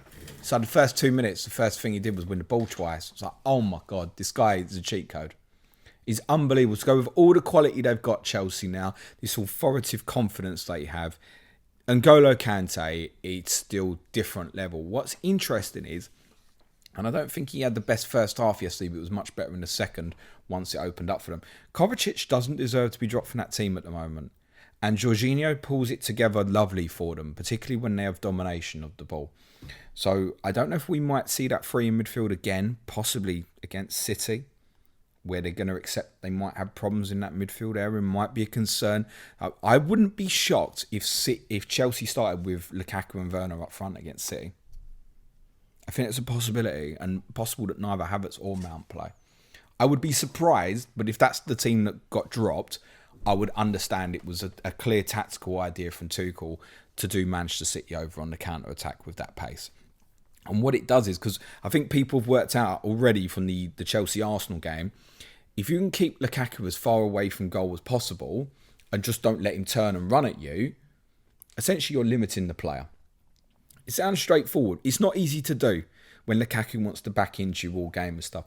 The secondary pace threat means you can't just focus all your attention on Lukaku. And that's why I think we might see Werner actually get a little bit more involved in some of these bigger games for Chelsea. They were extraordinarily good in that second half. As much as it's easy, and you know what I'll do, I'll batter Tottenham. I'm not defending Tottenham in any way. Chelsea's second half yesterday were breathtaking, really. I mean, they really could have got 5 in the second half. They look so good.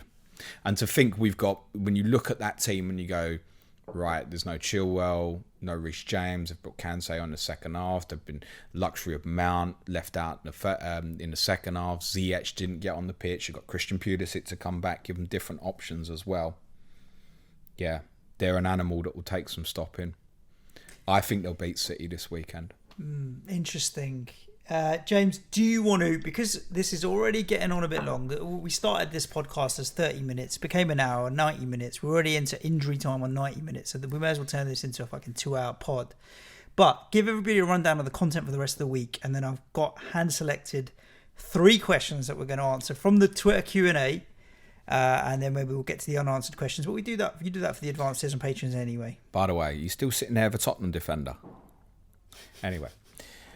Coming up this week on Tuesday, what are we doing tomorrow? I can't even think. Tomorrow. Well, people's like poll. County, no, don't influence the voters. The vote's open until 6 p.m. UK time.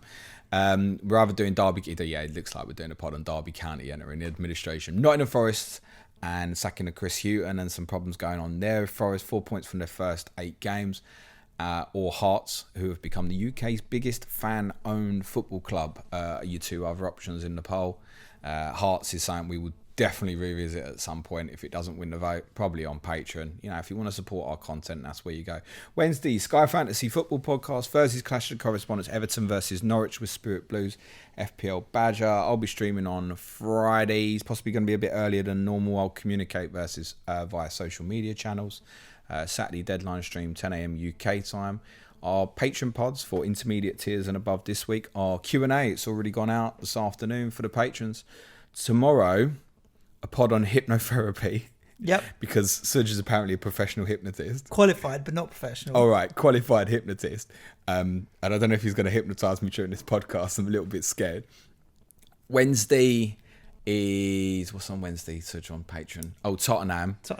We'll be talking about the weekend defeats, previewing the North London derby. We'll be talking about Jimmy Greaves quite a bit as well. Thursday, Cristiano Ronaldo. A quiz on Cristiano Ronaldo. Friday is the Game Week 6 preview differential show. Tidy. 2 questions, James, I found on Twitter. Advanced tier includes Jimmy Greaves tributes this week. Bit of a more detailed tactical look at Brentford, as I said, as well, coming on Thursday. Nice. 2 questions, James. Both are completely non-FPL related, but I thought we'd chuck them in at the end. Go on then. Right, the first is from FPL Quinner. It's directly for you, James. Oh, God. Why do you choose this filter for your pictures every week? You put the tweet out. You always have the same filter. I do. It's a cartoon filter. I know what he's meant. Yeah, it's a good question. It's something I liked, and then it stuck forever because I was like, well, people will just know that that's the Twitter question. Tweet. Image thing, basically, So too lazy to figure out how the filters work and change them. Let me know. If you hate it, I don't care. And if it's ain't broke, maybe if Spurs lose at Arsenal on Sunday, maybe I'll do all the pictures in black and white. And Amber's in with a question. Amber, thank you for your question. What's the worst thing that you've ever forgotten to pack for a holiday? Condoms. Fair play.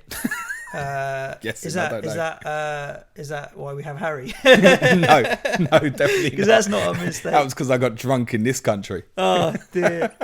It's not really a holiday, but I went to a wedding once, which was a daytime wedding, evening black tie piss up, and daytime I was wearing just a bog standard suit, but I had brown shoes. I didn't pack my black shoes for my dinner jacket in the evening. Right. That's a fucking dickhead thing to do. It. What's from brown shoes? What, with a dinner jacket? I don't know. I'm not. Look at me. I'm clearly. I'm not on trend. I'm too cheap to go and buy another pair of shoes, and I don't really care. So yeah. So you just bought your socks. That wasn't great. I haven't particularly forgotten anything more difficult than that. I don't think so. No. Nothing else you can't pick up quick and easy, isn't it nowadays? Yeah, I mean, it depends where lots of places you get the pharmacias everywhere. Have you ever been to Madrid? You can't go past a street corner without seeing a pharmacia in Madrid. But some places, like, I I need to, just in case. Everything's like fucking €1 shit in the toilet. You don't want to buy that crap, do you? Right? Not at all. There we go. Thank you, listeners. Wasn't that 2 questions? There was 2. I thought you said 3. No, 2. There was only 2. Oh, all right. Then. Yeah, there's more, but time and money and all that jazz. We want to let people listen to other people's podcasts too, sometimes. If you want to support the show, patreon.com/Planet FPL. Come and join the Slack community. It is very lively and a lot of fun. And you get the additional content as well as some cash prize leagues. Other than that, stay safe. We'll be back at you over the week. Ciao for now. Thanks, everyone. Be nice to each other. Cue music, please, man, child.